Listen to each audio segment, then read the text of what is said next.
Assalamualaikum warahmatullahi wabarakatuh. Perkenalkan nama saya Alen Aliyu dengan NIM 2404120056 dari rombel C, mata kuliah Laboratorium Lingkungan.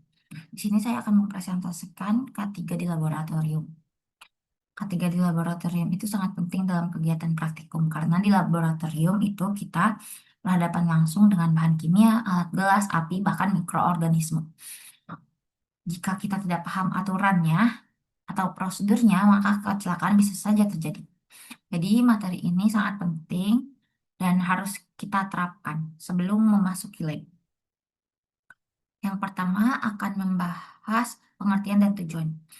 Ketiga adalah upaya sistematis untuk melindungi keselamatan dan kesehatan semua orang di lingkungan kerja, termasuk ya mahasiswa praktikum. Tujuan utamanya itu bukan mencegah kecelakaan, tapi juga mencegah penyakit akibat kerja dan mengendalikan potensi bahaya. Lalu ketiga juga ada punya tiga prinsip. Yang pertama itu identifikasi bahaya, yang kedua evaluasi resiko, yang ketiga pengendalian resiko. Artinya kita harus tahu dulu apa bahayanya, seberapa besar resikonya, lalu bagaimana cara mengendalikannya.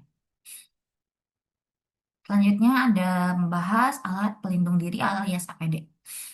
Sebelum memulai praktikum, yang pertama wajib diperhatikan adalah APD. APD di laboratorium meliputi jas laboratorium, masker, kacamata pelindung, sarung tangan, dan sepatu yang tertutup.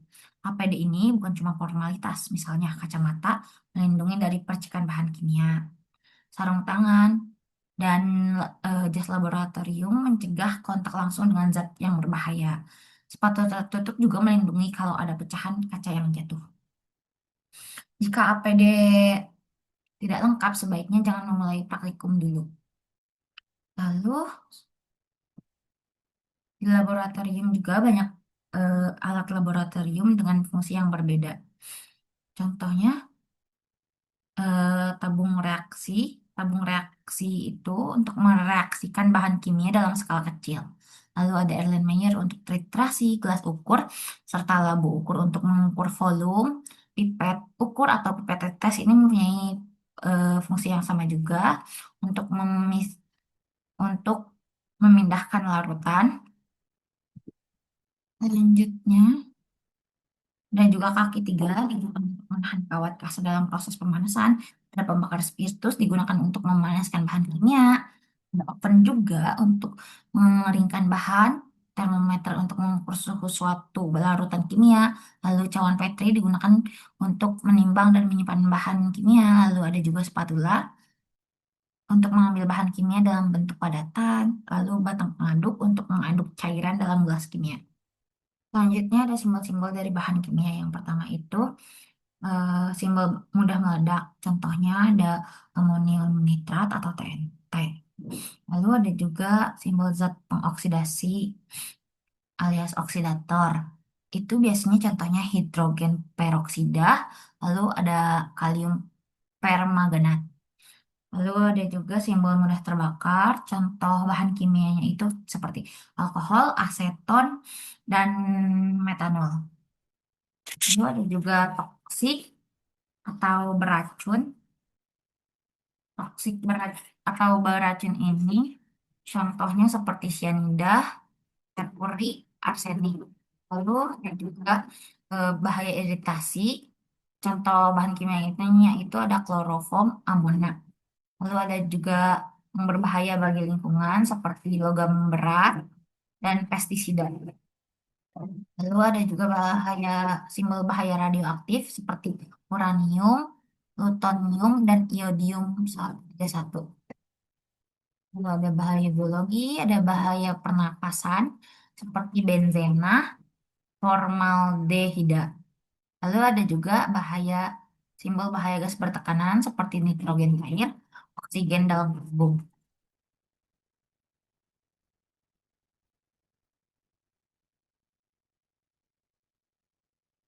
Selanjutnya akan membahas potensi bahaya. Potensi bahayanya sendiri ada 4, yaitu potensi bahaya dari bahaya kimia, seperti zat beracun dan berbahaya, yang bahan mudah terbakar atau meledak, zat korosif yang dapat merusak kulit dan mata, uap atau gas bahaya.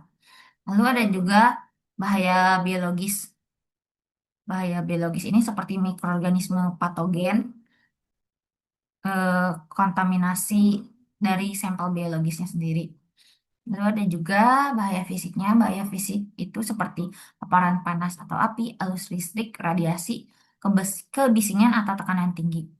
Lalu yang terakhir ada bahaya mekanik seperti pecahan kaca, alat tajam, atau peralatan yang berputar dan bertekanan.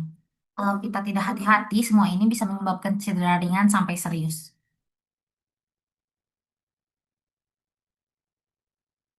Selanjutnya ada juga pencegahannya. Pencegahan itu kunci utama dari ketiga ini sendiri. Yang pertama ada menggunakan APD lengkap. Yang kedua membaca SOP sebelum praktikum. Yang ketiga tidak makan dan minum di laboratorium. Yang keempat tidak bercanda saat praktikum. Yang kelima menyimpan bahan sesuai prosedur. Yang keenam mengetahui lokasi alat keselamatan.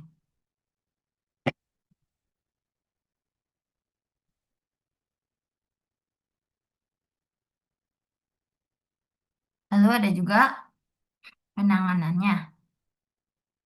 Misalkan jika kita terkena bahan kimia, segera bilas dengan air mengalir kurang lebih 15 menit, menggunakan EWAS atau safety shower, lalu laporkan ke asisten atau laboran. Yang kedua, jika terjadi kebakaran, matikan sumber api atau listrik dan gunakan apar. Lalu segera evakuasi jika api mulai membesar. Yang ketiga ada luka atau pecahan kaca. Eh, Penanganannya ini dengan bersihkan luka dan hentikan pendarahan menggunakan isi kotak P3K. Ini harus langsung segera dilaporkan kejadiannya juga. Yang terakhir, menghirup gas berbahaya. Penanganannya itu segera keluar ruangan untuk mendapatkan udara segar dan laporkan ke penanggung jawab. Yang penting jangan panik dan segera lapor ke asisten atau penanggung jawab lab. Lalu, untuk penutup, ketiga di laboratorium ini bukan sekedar formalitas atau aturan yang harus dipatuhi, tapi merupakan budaya dan yang harus dibiasakan. Keselamatan itu tanggung jawab kita bersama. Kalau kita disiplin, praktikum juga akan berjalan lancar, aman, dan data yang dihasilkan akan akurat. Untuk perhatiannya, terima kasih. Semoga kita semua bisa menerapkan K3 dengan baik. Assalamualaikum warahmatullahi wabarakatuh.